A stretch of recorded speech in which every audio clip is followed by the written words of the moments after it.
siapa Musa ini ya. Nah, malam hari ini sebelum kita sampai ke kenapa Musa tidak masuk ke dalam tanah perjanjian, kita lihat dulu siapakah Musa ini ya. Yang pertama, Musa berasal dari suku Lewi, ada keturunannya dan lahir dari ayah bernama Amram dan ibu Yokebed, dibesarkan di kerajaan Mesir, memiliki dua kakak yaitu Miriam dan Harun.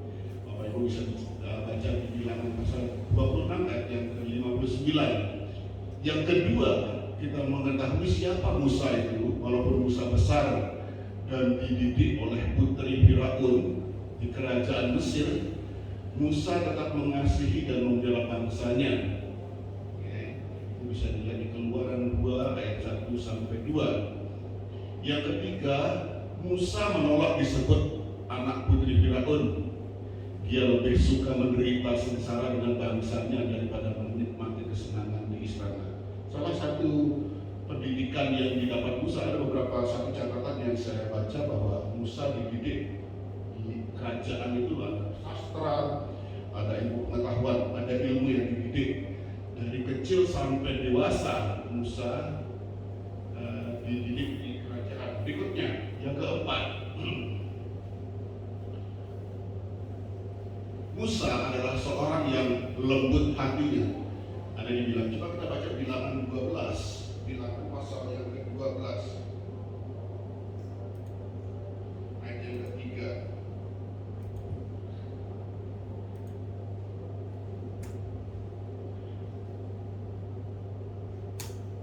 Bilangan pasal 12 ayat yang ketiga, kalau sudah sama-sama baca. Saya bacakan, adapun Musa ialah seorang yang sangat lembut hatinya, lebih dari manusia yang di atas muka bumi. Sekali lagi, Musa ialah seorang yang sangat lembut hatinya, lebih dari setiap manusia yang di atas muka bumi. Ini bukan siapa yang menjawab, tapi Tuhan yang mengatakan bahwa Musa itu manusia yang lembut hatinya lebih dari manusia yang ada di atas muka bumi. Artinya apa? Musa itu bukan tipe orang pemarah, beringas dan sebagainya, tapi orang yang lembut hatinya. Berikutnya, kita kenal Musa adalah sebagai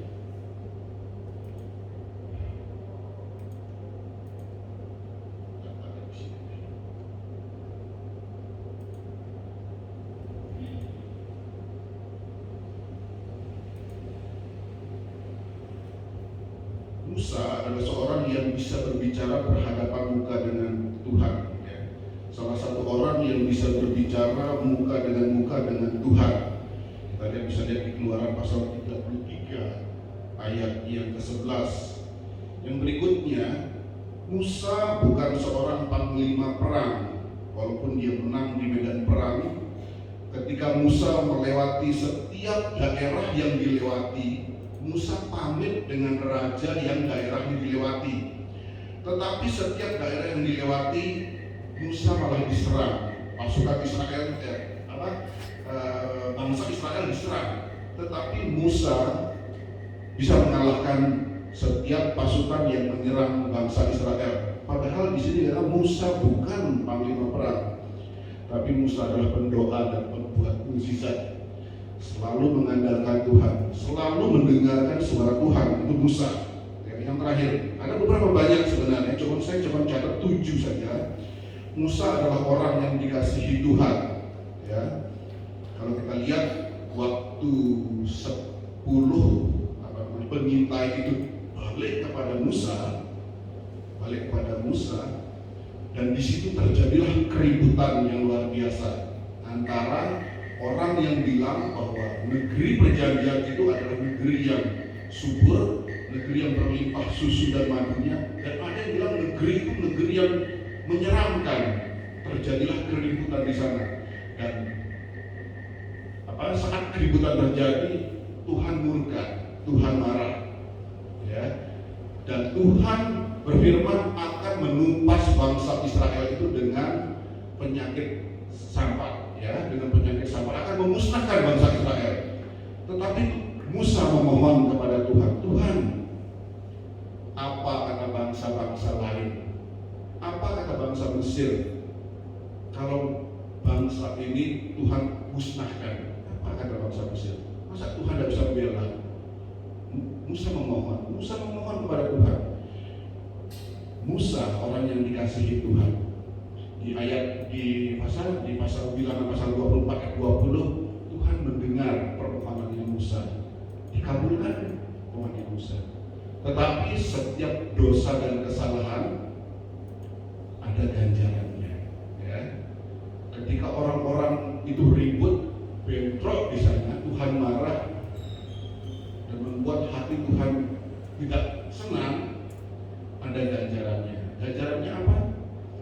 8 orang yang membawa kabar berita bohong itu, kabar berita jahat itu, mati kena tulah di hadapan Tuhan. Sisanya bangsa Israel yang ikut-ikutan, Tuhan bilang, kamu akan mati di padang gurun, bangkai-bangkaimu akan berserakan di padang gurun, ya. Padahal tinggal selangkah lagi bangsa Israel masuk ke tanah Kanaan.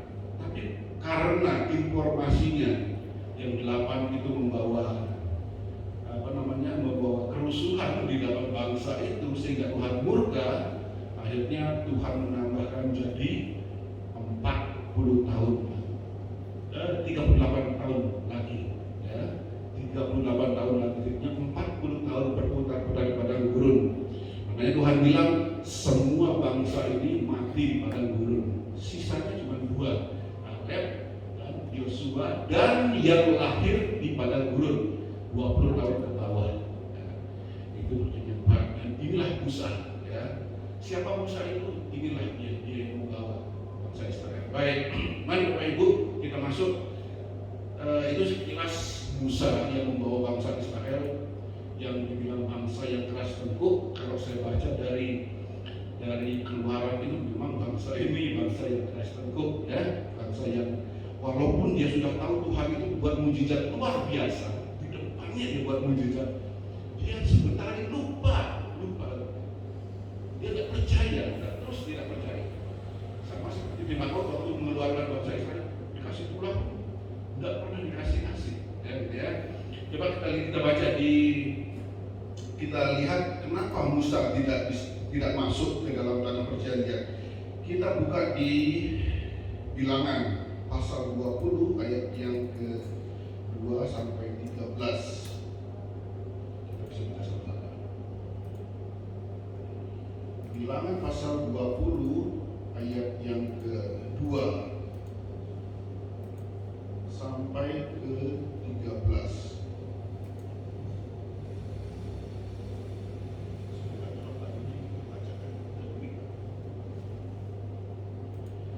Ayat yang kedua sampai yang ke-13. Pelan-pelan saja kita baca. Pasal 20 ayat yang kedua sampai yang ke-13.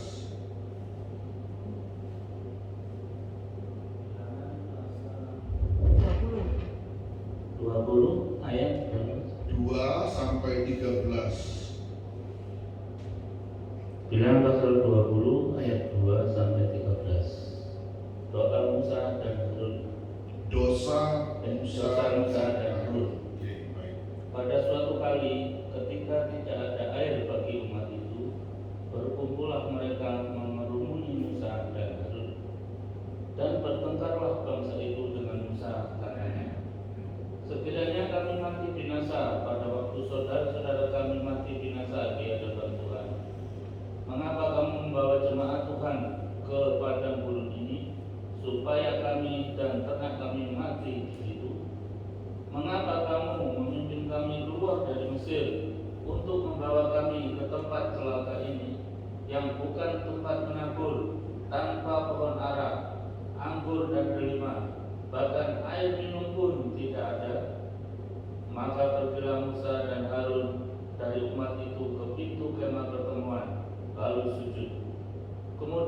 tampaklah kemuliaan Tuhan kepada mereka.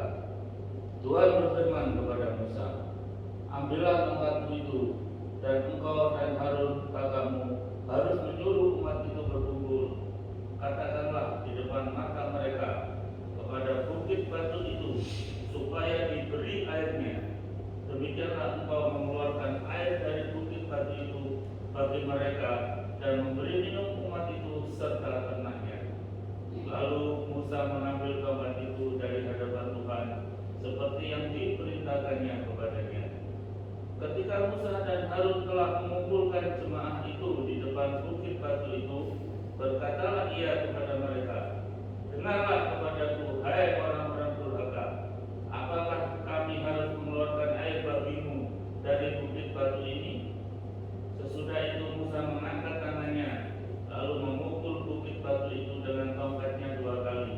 Maka keluarlah banyak air, sehingga umat itu dan ternak mereka dapat minum. Tetapi Tuhan berfirman kepada Musa dan Harun, karena kamu tidak percaya kepadaku dan tidak menghormati kekudusanku di depan mata orang Israel, itulah sebabnya kamu tidak akan membawa jemaat ini masuk ke negeri yang akan kuberikan kepada mereka. 13. Itulah mata air Meribah, tempat orang Israel bertengkar dengan Tuhan, dan ia menunjukkan kekudusannya di antara mereka. Amin. Bapak Ibu Saudara, kalau kita melihat pertengkaran bangsa Israel dengan Tuhan, ada beberapa kali Pak dicatat ya di Alkitabnya. Kalau saya tidak hitung, itu setiap ada masalah bertengkar, ada masalah bertengkar, ada masalah bertengkar. Tidak ada air bertengkar, tidak ada roti bertengkar, tidak ada bawang bertengkar, tidak ada apa lagi, daging bertengkar lagi, bertengkar terus bangsa Israel. Hatinya Tuhan itu marah, Musa melembutkan hatinya Tuhan. Hatinya Tuhan marah, Musa melembutkan hatinya Tuhan. Yuk, ya. Di dalam Bilangan pasal 20 ini, ya, ini adalah suatu kisah yang sangat memilukan bagi Musa. Ya, ini pasal 20 ini kisah, kalau kita baca dan itu kisah yang memilukan bagi Musa. Kenapa? Musalah yang membawa bangsa Israel keluar dari Mesir. Musa yang membawa bangsa Israel keluar dari Mesir, ya, dari perbudakan Mesir. Selama 40 tahun Musa bersama dengan bangsa Israel, ya, bersama di padang gurun, bersama melewati ganasnya padang gurun, bersama-sama berperang, bersama-sama melihat mujizat-mujizat Tuhan. Selama 40 tahun Musa dan bangsa Israel bersama-sama, ya. Tetapi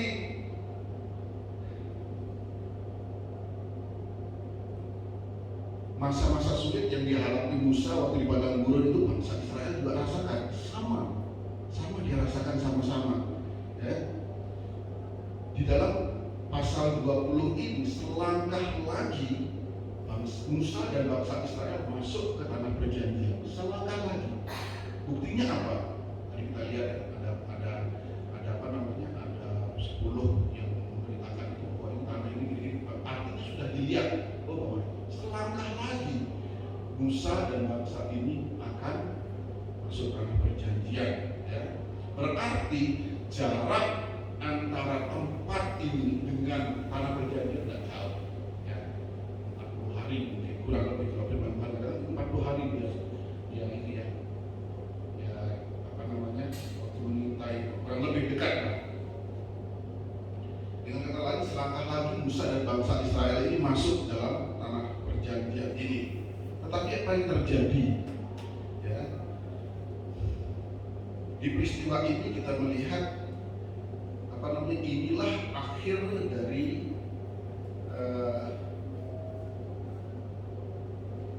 perjalanan Musa, ya. Disinilah akhir dari perjalanan Musa menuntun bangsa Israel ke tanah Kanaan, ya. Dan Tuhan tidak mengizinkan Musa masuk ke tanah perjanjian. ketika tujuannya sudah hampir tercapai, justru Musa tidak ikut menikmati maksud dalam tanah perjanjian. Ya, kalau kita melihat di cerita selanjutnya, Musa malah disuruh naik sama Tuhan ke Gunung Nebo. Nah, lihat, cukup setelah Musa naik ke Gunung Nebo, Musa diambil sama Tuhan. Ya, artinya selesai. Dia tidak bisa menikmati apa yang sudah Tuhan janjikan, dia sudah tidak menikmati. Nanti suatu ketika dia ada di sana juga, lain ceritanya tapi ya. Yuk, kalau kita baca di ayat yang ketiga, sama-sama kita baca di ayat yang ketiga, dan bertengkarlah bangsa itu dengan Musa, katanya, sekiranya kami mati binasa pada waktu saudara-saudara kami mati binasa di hadapan Tuhan, mengapa kamu membawa jemaah Tuhan ke padang gurun ini supaya kami mati, supaya kami dan ternak kami mati di sini?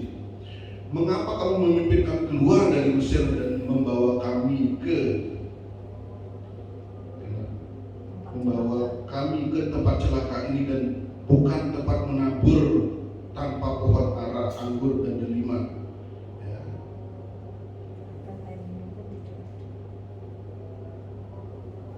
Kalau kita lihat di ayat yang ketiga ini, di ayat kedua, pada suatu kali ketika tidak ada air bagi umat itu berkumpulan mereka dan harus bertengkar. Ini masalah air lagi, ya. Ini masalah air. Kemudian bangsa ini bertengkar lagi di hadapan Musa. Bangsa Israel lagi-lagi bersungut-sungut, lagi-lagi bertengkar, ya. Coba kita perhatikan ke belakang. Ketika tidak ada air, Tuhan sudah buat mujizat. Bangsa Israel lupa. Ketika tidak ada air, bangsa Israel, Tuhan kembali, Musa disuruh pukul batu lagi, kembali. Bangsa Israel sudah lihat mujizat-mujizat yang kemarin-kemarin. Nah, di sini lagi bangsa Israel lupa lagi bangsa Israel ini. Kalau dia Tuhan pernah tolong, ya. Kenapa dia bertengkar? Karena dia lupa lagi. Kemarin sudah ditolong sama Tuhan, ya. Bangsa Israel tidak ingat pengalaman sebelumnya bersama Tuhan. Kalau Tuhan sudah tolong pengalaman yang kemarin-kemarin, pengalaman yang berikutnya juga Tuhan pasti tolong. Karena Tuhan yang berjanji. Saat bangsa Israel dikeluarkan dari Mesir, Tuhan yang berjanji untuk membela bangsa Israel, ya, keluar dari Mesir. Tapi peristiwa ini lagi mulai bersungut-sungut kepada Musa. Kalau kita lihat di ayat yang ke-8, respon Tuhan kepada sungut-sungutnya bangsa Israel ini. Ayat yang ke-7, Tuhan berfirman kepada Musa, ya, di sini, ambillah tongkatmu itu dan engkau dan Harun kakakmu harus menyuruh umat itu berkumpul. Katakanlah di depan mata mereka kepada bukit batu itu supaya diberi airnya. Demikianlah engkau mengeluarkan air dari bukit batu itu bagi mereka dan memberi minum umat itu serta ternaknya. Kembali lagi, kalau di ayat sebelumnya ketika bertengkar bangsa ini soal air, sama Tuhan berfirman, ambil tongkatmu, ya, kepada Musa. Kemudian katakan kepada batu, pukulnya batu, air keluar. Bangsa Israel bisa minum dengan puas, ternak-ternaknya bisa minum dengan puas. Selalu seperti itu, ya. Tapi di ayat yang ke-8 ini kita lihat ada perintah Tuhan yang luar biasa. Perintah Tuhan kepada Musa, ambillah tongkatmu itu dan engkau dan Harun kakakmu harus menyuruh umat itu berkumpul. Tuhan bilang apa? Katakanlah di depan mata mereka kepada bukit batu itu supaya diberi airnya. Demikian engkau mengeluarkan air dari bukit batu itu bagi mereka dan memberi minum umat itu serta ternaknya. Lalu Musa mengambil tongkat itu dari hadapan Tuhan seperti yang diperintahkannya kepadanya. ketika Musa dan Harun telah ayat 10, ketika Musa dan Harun telah mengumpulkan jemaah itu di depan bukit batu itu, berkatalah ia kepada mereka, dengarkanlah kepadaku, hai orang-orang durhaka, apakah kami harus mengeluarkan air bagimu dari bukit batu ini? Sesudah itu Musa mengangkat tangannya, lalu memukul bukit batu itu dengan tongkatnya 2 kali, maka keluarlah banyak air sehingga umat itu dan ternaknya dapat minum. Ayo kita lihat. Kita baca di ayat yang ke-8. Perintah Tuhan apa kepada Musa di ayat yang ke-8? Perintah Tuhan, katakanlah, gitu ya. Ambillah tongkatmu itu dan engkau dan Harun kakakmu harus menyuruh umat itu berkumpul. Katakanlah, oke? Katakanlah. Ya. Kemudian di ayat yang ke-11, sesudah itu Musa mengangkat tangannya lalu memukul bukit batu itu dengan tongkatnya 2 kali. Perintah Tuhan apa di sini? Katakan. Itu di ayat ke-8. Katakan. Apa yang dilakukan Musa? Memukul batu itu 2 kali. Ya. Tuhan tidak perintahkan Musa pukul, kalau yang kemarin laut pukul batu, pukul. Ini Tuhan tidak perintah pukul. Ayat yang ke-8 kan? Katakanlah. Disuruh katakan sama batu itu keluar. Tapi Musa memukul.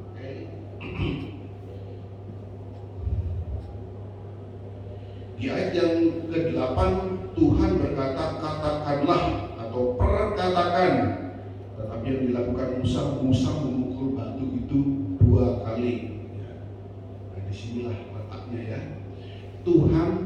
Musa tidak taat kepada perintah Tuhan. Musa tidak taat perintah Tuhan, sehingga dikatakan di ayatnya yang ke-12, tetapi Tuhan berfirman kepada Musa dan Harun, karena kamu tidak percaya kepadaku dan tidak menghormati kekudusanku di depan mata orang Israel, itulah sebabnya kamu tidak akan membawa jemaah ini masuk ke negeri yang akan kuberikan kepada mereka. Ya. Ada perintah Tuhan kepada Musa, katakan kepada batu itu. Tapi Musa lakukan, karena Musa melakukan memukul batu itu, Tuhan tidak, dan Musa tidak taat dengan perintah Tuhan. Memang air keluar, ya. Walaupun Musa memukul batu itu, memang Alkitab menuliskan air keluar. Kenapa keluar airnya? Karena Tuhan menyatakan pembelaannya kepada Musa di depan bangsa Israel. Jadi Tuhan sangat mengasihi Musa. Tuhan tidak permalukan Musa, ya. Karena Tuhan menyatakan pembelaannya kepada Musa, sehingga walaupun salah yang dilakukan Musa, Tuhan bela, ya, Tuhan bela. Tetapi di sisi lain, Musa tidak taat kepada perintah Tuhan. Sekali Musa tidak taat, pentingnya ketaatan. Ya. Kalau kita baca Hosea pasal 8, pasal 8 ayat 8, coba saya buat sedikit.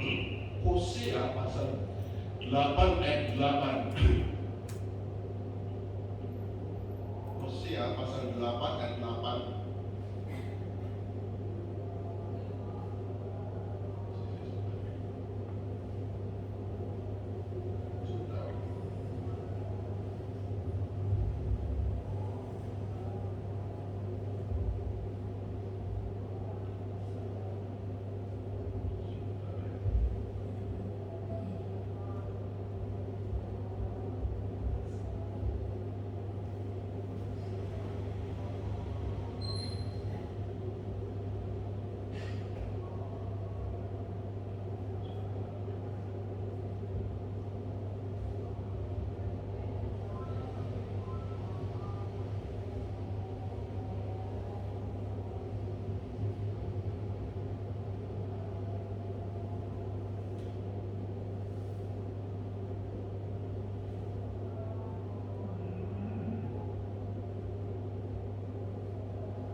pasal 6 ayat yang ke-6. Salah saya, maafkan saya. Hosea pasal yang ke-6 ayat yang ke-6. Sebab aku menyukai kasih setia dan bukan korban sembelihan, dan menyukai pengenalan akan Allah lebih daripada korban-korban bakaran. Ya. Ketaatan melebihi daripada korban-korban bakaran kita. Ya. Ketaatan melebihi dari korban-korban kita. Ya. Berarti ketaatan itu luar biasa. Ketaatan itu ya. Musa tidak taat. Tuhan katakan Musa tidak taat sama perintahnya, ada konsekuensinya. Ya. Ketaatan melebihi dari pengorbanan, ya. Korban bakaran. Oke. Sia-sia kita datang ke tempat ini kalau hidup kita tidak taat akan apa? Akan kebenaran, akan perintah Tuhan. Sia-sia. Apa yang kita lakukan sia-sia kalau kita tidak taat apa kehendak Tuhan dalam hidup kita. Ya. Kita tidak taat dengan pengenalan kita kepada Tuhan, sia-sia. Begitu juga doa kita akan sia-sia kalau kita taat dengan kehendak Bapa. Ya.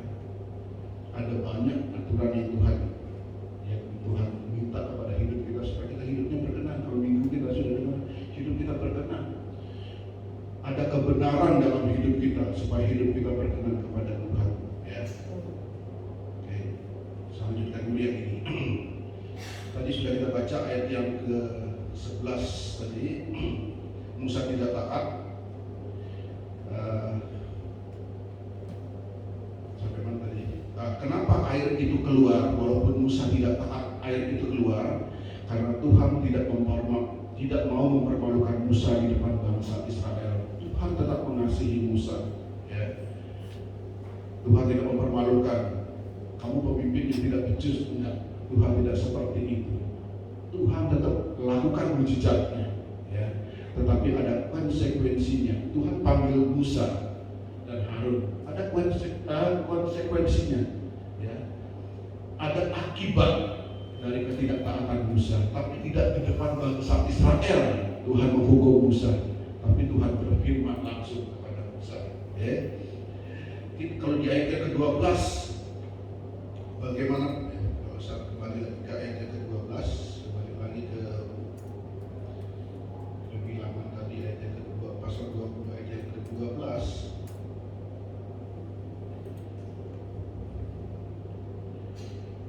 Bagaimanapun juga Tuhan menyatakan kekudusannya kepada bangsa Israel, termasuk kepada Musa. Ya, tadi kita lihat di ayat 12 ini hukuman, ya, bagi Musa karena tidak taat kepada Allah. Dikatakan di sini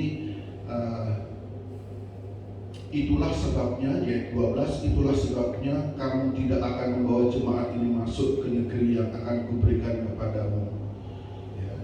Kenapa? Nah, sekarang kita bertanya, kenapa Musa sampai melakukan ini? Kenapa Musa sampai tidak taat kepada Tuhan? Ya, kalau saya lihat dari ceritanya ini, yang pertama mungkin Musa itu jengkel kepada bangsa Israel. Ya, sama-sama Musa sudah usia berapa? Ya, kemudian dia jengkel, dia bangsa ini tetap ribut, walaupun tiap hari melihat mujizat Tuhan, siang dan malam melihat mujizat Tuhan, ribut terus. Mungkin Musa merasa jengkel. Yang pertama mungkin Musa emosi, pasti. Musa marah, pasti. Kita lihat siapa Musa. Musa bukan seorang pemarah. Musa orang yang lembut hatinya. Tetapi kenapa Musa sampai bisa emosi dan marah? Kalau tidak, bangsa itu karena terlalu, ya. Selemah lembutnya orang kalau terus digarai, mungkin ya seperti Musa ini. Dikatakan itu Musa orang yang sangat lembut hati. Tetapi kenapa dia emosi? Kenapa dia marah? Ya. Karena mungkin sudah sampai di sininya Musa, ya, habis sudah, ya. Sama-sama ini, ya. Padahal dia sudah sama Musa itu sudah berkali-kali hidupnya itu sama Musa sudah berkali-kali melihat mujizat Tuhan berkali-kali, tapi masih seperti itu ya. Kalau kita lihat Musa marah, Musa jengkel, coba kita lihat di ayat yang pertama. Tadi kita baca ayat yang kedua, coba kita lihat di ayat yang pertama. Ayat yang pertama ini judulnya Miriam mati. Ayat yang pertama dituliskan begini: kemudian sampailah orang Israel, yakni segenap umat itu ke padang gurun Zin dalam bulan pertama, lalu tinggallah bangsa itu di Kades. Matilah Miriam di situ dan dikuburkan di situ. Kalau saya lihat dari ceritanya ini, kemungkinan besar ya, waktu Miriam ini mati, waktu Miriam ini meninggal dan peristiwa ini terjadi, tidak jauh waktunya ya, tidak jauh waktunya ya, mungkin berdekat. Jadi kalau kita lihat kenapa Musa emosi marah, kalau kita lihat dari ayat 1, Musa kehilangan kakaknya ya, Miriam meninggal ya, yang ke-1 juga Musa kehilangan kakaknya, ada duka cita daripada Musa, ada duka cita saat Musa lagi berduka, bangsanya begini ya, bangsanya ribut gitu ya, bertengkar kakak-kaduan ya. Jadi mungkin Musa masih berduka saat kejadian ini terjadi, sehingga bagi Musa, bangsa ini kok tidak ngerti ya, kok tidak ngerti saya, ini saya lagi susah, bangsa ini kenapa tidak ngerti saya, sehingga Tuhan perintahkan ini, Musa lakukan itu, Tuhan perintahkan ini, Musa lakukan itu ya. Yang akhirnya di awal saya bilang kesalahan fatal Musa ya, sehingga dia tidak masuk ke dalam tanah perjanjian ya. Kalau aplikasi dalam kehidupan kita sehari-hari, semua pemimpin tidak ada yang sempurna ya. Musa pun tidak sempurna, semua pemimpin tidak ada yang sempurna. Suatu saat dia taat, tapi saat emosi mesti ada. Makanya seharusnya waktu itu bangsa Israel mendukung Musa. Situasinya Musa saat ini lagi berduka. Di pasal 20 ayat 1 ini posisinya Musa lagi berduka. Seharusnya saat itu, mungkin saat itu bangsa Israel itu tahu Musa lagi berduka ya, sehingga tidak ribut, tidak sama-sama sini ya. Nah, itu yang membuat Musa emosi, Musa tidak taat kepada Tuhan.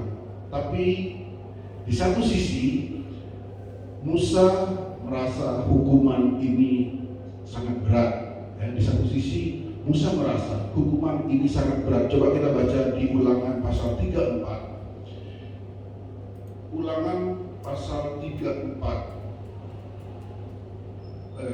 Ulangan pasal 32 dulu deh. Ulangan pasal 32 ayat yang ke-48. Ulangan pasal 32 ayat yang ke-48 sampai 52.